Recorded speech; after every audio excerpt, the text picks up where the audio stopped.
ఉన్నాయి. మాకే గోడ పగిలాకే అర్థమైంది. చెప్తే నువ్వు బాధపడతావేమో అని చెప్పలే. నిజమా? అవునమ్మా. అయ్యో, నాకు చాలా భయం వేస్తుంది. మీరు రాఘవ గురించి చెప్పేది ఏది నేను నమ్మను.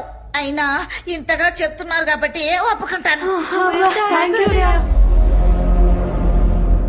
మనం మార్నింగ్ మాట్లాడుకున్నట్టే వాడు ఇప్పుడు వస్తాడు. వాడిని కూర్చోబెట్టి మేము ముగ్గురం క్లోజ్ గా వెళ్తాం. అది కన్ఫర్మ్ గా బయటకు వస్తుంది చూడండి. వాడు వచ్చేలోగా మీరందరూ వెళ్ళి దాకోండి. ఇది వర్కౌట్ అవుతుందా? నాకు చాలా భయంగా ఉంది. అయ్యో, వస్తున్నాడు, వస్తున్నాడు. నేను ఎక్కడ దాక్కోవాలి? అయ్యో, నేను ఎక్కడ దాక్కోవాలి? ఏం జరగబోతుందో? రాఘవా, నీతో ముఖ్యమైన విషయం మాట్లాడాలి. ఇలా వస్తావా? నేను ముఖ్యమైన పని మీదే వెళ్తున్నాను.